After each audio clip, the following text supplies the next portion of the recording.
Welcome to Module 2 of your Stress Reset program. Before we get started, let's do a quick recap of what we talked about last week. So, in Module 1, you learned how to recognize your stress level using a tool called the Feel-Good Scale. The Feel-Good Scale has the shape of a triangle and has 3 zones: a red zone, a yellow zone, and a green zone. You are most stressed in the red zone, known as the stress response, and most calm in the green zone, known as the relaxation response. It is important to get into the habit of asking yourself which zone you're in throughout the day so that you can be aware of your stress level. How do you know which zone you're in? With the signals we spoke about last week. Physiological signals like tension or relaxation in the body. Mental signals like racing or calm thoughts. Emotional signals like nervousness or gratitude. And relational signals like being critical of others or being kind. So for your homework, you spent the last week tracking which zone you were in on the feel-good scale. What did you find? Did anything surprise you? Maybe you found that you reside in the yellow zone most of the time. Or maybe you found that you reside in the green zone at home, but in the red zone at work. Whatever you found, I invite you to make a mental note of it right now and hold it without judgment. If you currently spend a lot of time in the red or the yellow zone, that is perfectly okay.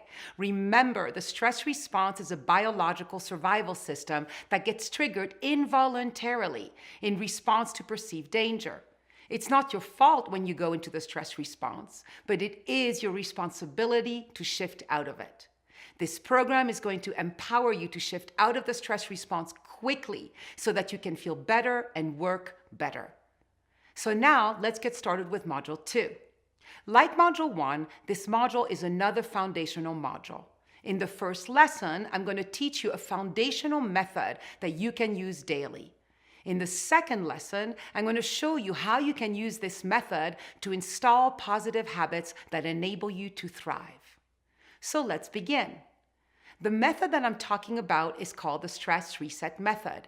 It is a simple yet incredibly powerful method that you can use whenever you feel stressed during the day. The Stress Reset Method helps you feel better in minutes.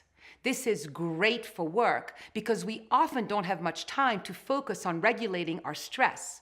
We have deadlines to meet and tasks we are accountable for. If we're feeling stress, many of us will just push through it.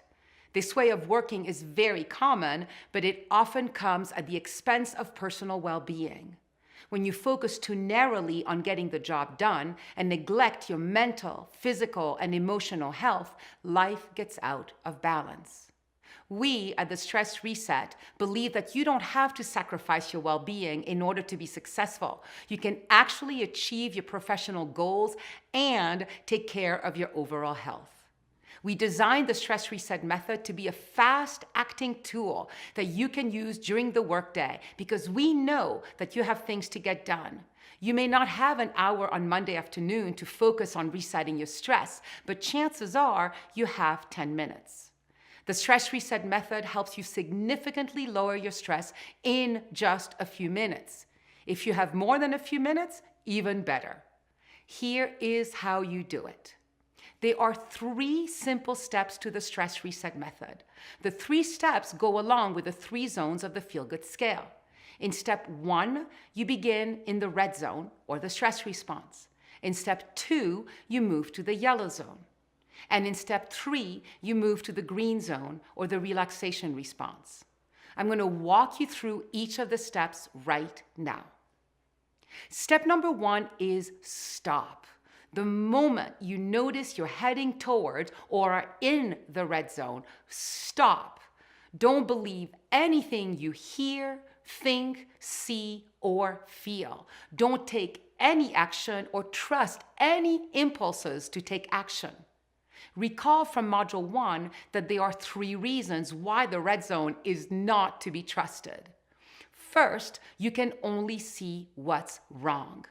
That's because the reptilian part of your brain, called the basal ganglia, casts the world in a much more negative light than is actually the case. You see everything and everyone around you as a potential enemy, even if they actually have the best intention for you. You experience the world as an unsafe place. You can't trust what you see, hear, think, or feel because your perception of the world is distorted. Second, the stress response is outdated. It evolved to protect us from life-threatening danger. Today, the average person rarely encounters life-threatening danger, so the fight, flight, or freeze response often isn't appropriate. And finally, in the stress response, only reactive action is possible. That's because your prefrontal cortex switches off, which means that you can't think rationally. This is why it is so important to refrain from taking any action. You cannot think rationally. You cannot consciously respond to whatever has triggered you into the stress response. You can only react. Nothing good comes out of the stress response, so it is best to stop yourself in your tracks completely. Once you've stopped whatever it is you're doing, you are ready to move on to step number 2, which is slow down and breathe.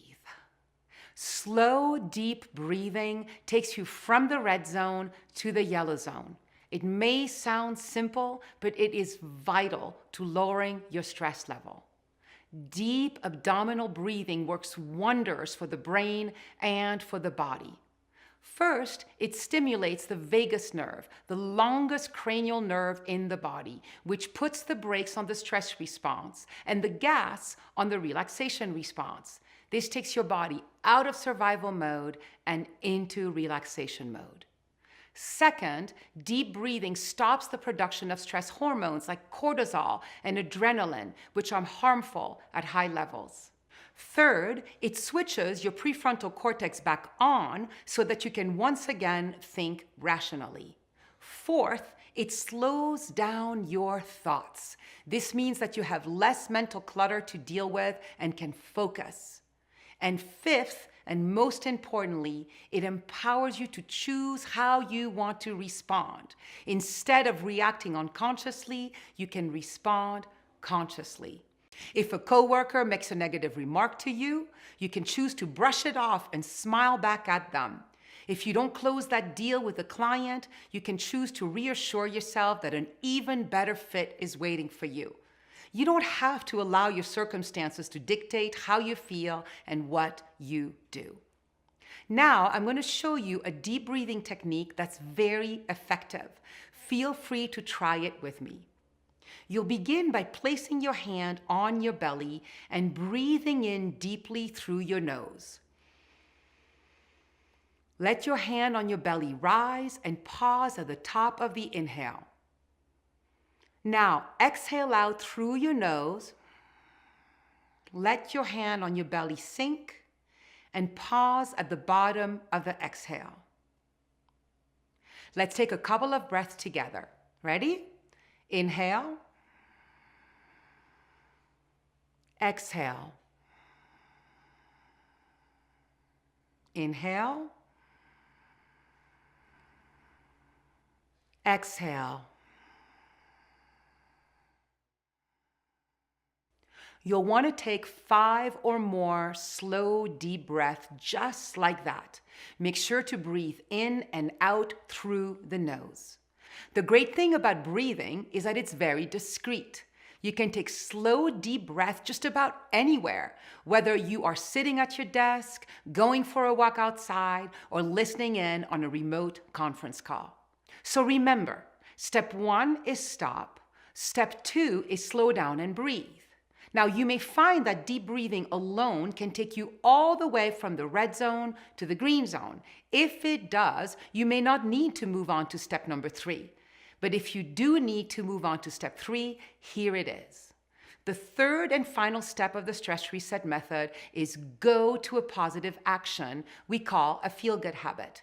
This positive action can be anything that makes you feel good and is easily accessible. This could look like sipping a cup of coffee, connecting with a colleague, or closing your eyes and visualizing a peaceful place. Whatever action you choose is up to you. The important thing is that you allow this positive action to really sink in by anchoring it. This means that for 15 to 30 seconds, you'll focus on the positive sensations that this action brings you.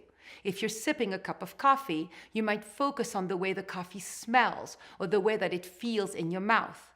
Engage your sense of sight, smell, touch, taste, and sound. When you anchor a positive action in this way, you counterbalance what's called your brain's negativity bias. In essence, the negativity bias does two things. First, it looks for what's wrong and dismisses what's right. No matter how good things get, it always manages to find something to complain about. At work, it might show up when you're getting feedback on a project from your boss. Even if your boss says 9 positive things and only 1 negative thing to you, your negativity bias will fixate on that one negative thing. Second, it keeps a record of what has gone wrong and reminds you of it again and again.